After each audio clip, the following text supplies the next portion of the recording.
Oh, it's true.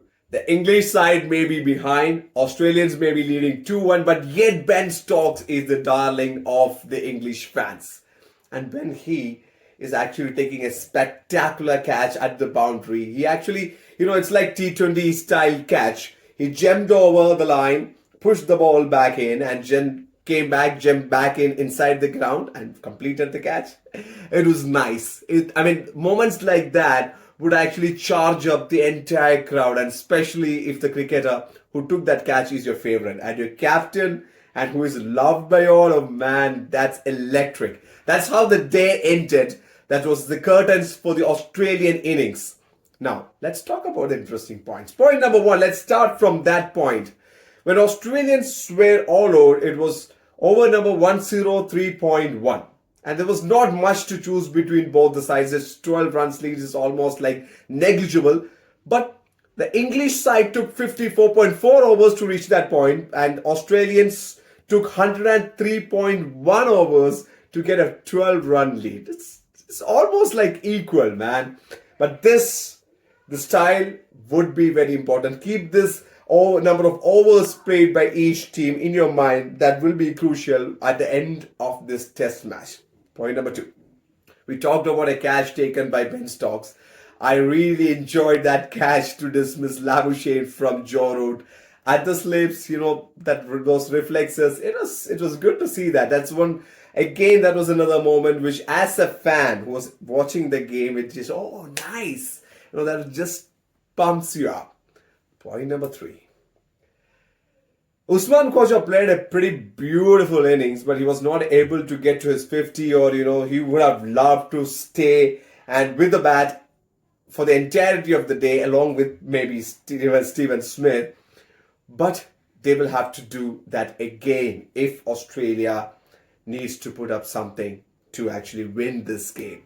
Usman Khawaja, Steven Smith, and maybe Labuschagne, they will have to dig deep, and the rest of them like David Warner, Mitchell Marsh and Cameron Green, Travis Head and company, they will have to actually, do those fast-paced scoring like we see in white ball cricket. They will have to do that. But these three players and their innings is going to be key in the fourth innings of this game. Now, point number three. The most controversial moment of the day. Was Steven Smith out? You tell me, man. That was pretty interesting, right? Always Ashes throws you these interesting moments. Some would be coming from the players, but there will be some coming from the officials, the umpires as well. The third umpire, I don't know what was he thinking, but yeah, he was given not out.